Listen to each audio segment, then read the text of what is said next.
Well, today, everyone has an opinion on tariffs. Not even all Republicans are thrilled with some of the changes. Some are arguing that they threaten free trade and raise taxes on American citizens. Heritage President Kevin Roberts took to X to explain exactly how Trump's tariffs restore respect for America and why they have the globalist elite raging. So Kevin joins us now. So thanks so much for coming in studio and hanging out with us here at Blaze Media all day. Joel, the pleasure is mine. Y'all know that outside of being here as a guest sometimes, this is one of my favorite shows. So, and that's in spite of Matt Peterson. We love it. We love it. Even in spite of that. Tolerant man. So just walk us through Tariffs 101, right? Like, how did we get here with Trump implementing these? Well, to take a step back briefly from that, if I may, obviously, if you're a conservative, when you hear tariffs, you hear a word that might be a four-letter word, because we understand that at their basic form, tariffs are a tax. At Heritage, however, over the last months and weeks, we've been preparing for this moment, anticipating that what the president would do would be to level the playing field by imposing reciprocal tariffs. And on that, there is a long tradition in conservative economic thought that we recognize countries who are abusing us, particularly American workers, ought to participate and level the playing field. And so the upshot is we think that if the regime that ultimately is installed is reciprocal, which is targeting the Chinese Communist Party, other really terrible abusers like the European Union, that's good.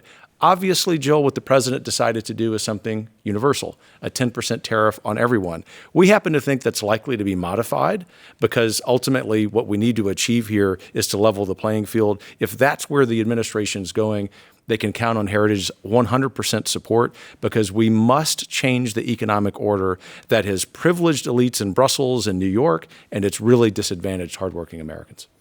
You know, Kevin, it's one of the funniest things about this to me is that Trump is using it to get back to free trade. I mean, so you find these other countries where I go, oh, well, no, let's just get rid of it. And all of a sudden, you kind of look in disbelief and say, so we have free trade between each other again?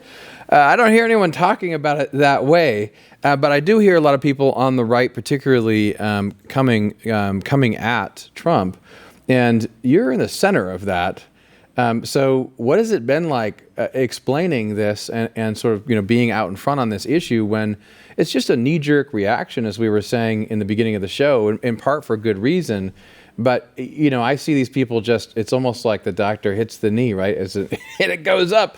And you're in the center of this. I mean, you're leading, really the largest think tank on the right that's moving things forward. And so I'm sure you hear a lot. So can you break that down for us? I do hear a lot. Yeah. And, at Heritage, we run to the gunfire. Mm-hmm. And so when there is tension inside the conservative movement, we want to help reconcile that. And there are, roughly speaking, three groups of people on the right who are confused by the president's tariffs. One group, a very virtuous group, business people, friends of ours, who just generally have this knee-jerk reaction to tariffs because Republican presidents haven't used them. Mm-hmm. They're going to eventually get on board because they're going to see that if particularly the tariffs are reciprocal, they're going to work after a quarter or two of economic choppiness. But then there's a group who are really doctrinaire, good people, mm-hmm. but they don't yet understand that we live in a different moment, that 2025 is different than it was in 1985, that we have seen, if you're born after 1990, the likelihood of a married couple being able to afford a home, a reasonable home, is almost impossible, particularly in places like Washington, D.C. And what Trump and Vance are trying to do is to initiate this reform that over a generation, over 25 or 30 years, makes possible the American dream again. Limited targeted tariffs are one tool that's part of that. But then it's the last group, and it's a very vocal group, but it's also a group that I think probably is ill-intentioned. Mm-hmm. They refuse. Mm-hmm. They refuse, in spite of data, in spite of the expertise of Treasury Secretary Scott Bessent, saying this is all going to work out, to even entertain the notion mm-hmm. that we should look at data objectively, put dogma and ideology off to the side, and say, this is a moment where we ought to trust the leadership of this president and his team and see where we are in 6 months or 12 months. I think if we could get them to just look at the data, that a year from now, if we're sitting here, we'd be pretty optimistic. If you just go back to when Trump first announced the tariffs, he already got huge wins, right? Mexico and Canada, they both put troops on the borders. They both stopped doing the bad things that Trump didn't want them to do anymore. You saw immediate wins. And then last night, if you look, you see a company like Nike, who has a ton of their operation over in Vietnam. Their stock went down big time. But you're not going to be incentivizing companies, American companies, to be producing things outside in other companies. We've already seen this with the auto workers, right? There's a ton of auto manufacturing that is already moving back to the United States as a result of this. Jill, there are going to be a lot of wins. And I think it's really important for the administration to focus on two things. Number one, just cataloging those wins right now, the ones that you mentioned, Israel making some changes. But secondly, they also need to focus on business owners who need a little more time. I'm not talking about Fortune 50 companies. I couldn't care less. I'm talking about the small business people right here where we are who need more than a few weeks to be able to adjust their supply chains. If they do that, then I think they're going to win this battle politically and economically. So Heritage is also, there's a piece there arguing that Trump is a Euroskeptic. God bless him.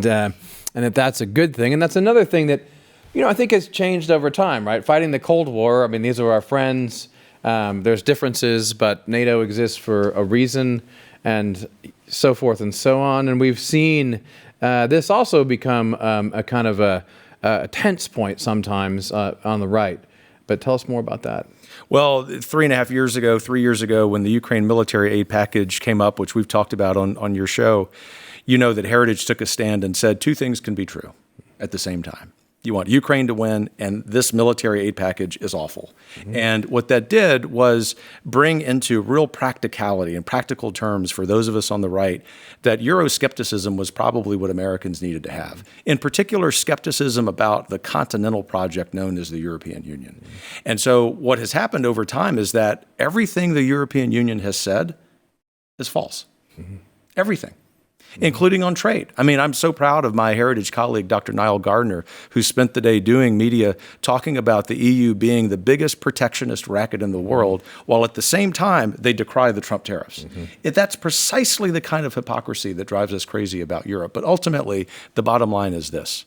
For people in Europe who are tired of the over-centralization of power, particularly in Brussels, there are leaders across the continent, there are leaders in Washington, in Trump and Vance, who will be their best friends if they're willing to acknowledge that the European Union is a god-awful idea that runs roughshod over sovereignty and must come to an end. So can I just move for both of you? Am I on crazy pills? Because every time this comes up, I think the same thing to myself. I know I wasn't the only nerd at that time who was reading, reading the international publications about this. And I thought the position on the right was Alexander Hamilton be rolling over in his grave. This makes zero sense. You're going to create a single currency and you're going to put it with all these, you're going to start conflict that I thought that was the right-leaning position. And somehow, am I nuts over the last 30, 40 years now? How could you say anything bad about the EU? And you guys are spitting out facts on this. It's wild to me. How do we even got to this place? Well, there's at least one other nerd reading that. Yeah, okay. Sitting with you. Well, there's a lot of revisionist... I wasn't a nerd, but... I'll let you defend yourself. There's a lot of revisionist history that happened after 1991, particularly on the right. We hear, and this is involved in the tariff issue, that people tell us that conservatism began sometime after we won the Cold War. No, it has a very long history, and particularly on both of these issues, Euroscepticism and tariffs, reading some more Hamilton would be really good. Well, let's get to Western civilization, because I know J.D. Vance was out there and talking about how the Trump administration is going to restore Western civilization. What we've learned over the last few months is that the American people, and I think Western peoples, are a hell of a lot more resilient than our elites give them credit for. Now, that's not to say, again, that this is easy or that it's ever going to be easy, but I think if we speak the truth, if we refuse to live by lies, then I think we can re-deliver on the promise of Western civilization. We can rebuild the kind of society where virtue and freedom and our ancient liberties are preserved and enforced and facilitated by our government rather than torn down by our government. I'll tell you, that is refreshing to hear right now, because if you have lived through the last 4 years of the Biden administration, you know we need to do a lot of restoring right now. We do. God bless the vice president for his moral clarity, for that speech he gave at Heritage, as you mentioned, Jill, for what I think is one of the most important speeches in modern history, and the one he gave in Munich, which actually touched on all of the themes in our conversation tonight. But to your point about restoration, there's something more important going on than tariff policy, than even deregulation, than even tax cuts and budget cuts, as important as all of those are. And it's the inspiration that the president and vice president are giving us that in addition to politics, more importantly than politics, we must be restoring the institutions of this country. The tariff question is more properly seen as an example to the vice president's point as a political economy question. It's not just about GDP. It's not just about economic transactions. And the way we can best understand that is if we restore our families, we restore our communities, we focus more on local politics than on national politics. If we can keep our eye on that prize, we are going to save this republic.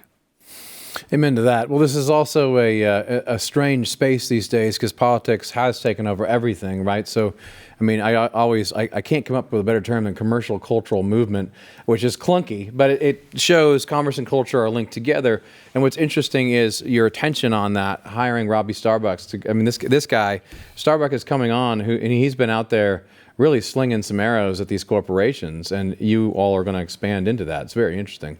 Well, you know I like to stay on offense, and at Heritage, it's really important that we do so. Getting Robbie to join this incredible team we already have at Heritage really just puts some rocket fuel into the work that we're doing. And in essence, what's happening is that we are doing much more than just being focused on policy. And even in that work, we've expanded to states. We are taking on those institutions to the point about restoring them. And you have to have someone like Robbie who works outside the typical space of a public policy organization. That's really the future of the institutional right. And it will be good to see other Washington, D.C. headquartered institutions on the right join Heritage in stepping out of the trenches, the very comfortable trenches in Washington, D.C., and taking the fight to all of these places. Now, I love what Robbie is doing, but one of the things that does concern me is that all these corporations are going to go out there and they're going to be like, yeah, we're DEI compliant now. You know, we've gotten away with all the DEI rules at least, right? And then they'll just name it something else and they'll still have the policies, right? That's one of the things that I want to make sure that we're following up on. Well, your worry is very valid because that's precisely what universities have done. Universities in the state where we're sitting, my alma mater, the University of Texas, just changed the name of their DEI offices. And so corporations not only are likely to do that, some of them already are. That's why it's important that for Heritage that we actually expand our work on this. We're winning on this issue, but you got to be willing to play the rules for the next game. That's what the left has done to us all along. Interesting. Well, let's get into some more controversy. This was a friendly one. It was a good one. You and Charlie Kirk recently had a disagreement on X about the right way to fix the American universities. I found that really, really interesting, really important. And of course, we're all friends with and love Charlie. Maybe one of my best Claremont students, you know. Charlie's a national treasure. He is. He's amazing. But this is really important because it's the sort of discussion that we need more of when we think about how to fix this problem.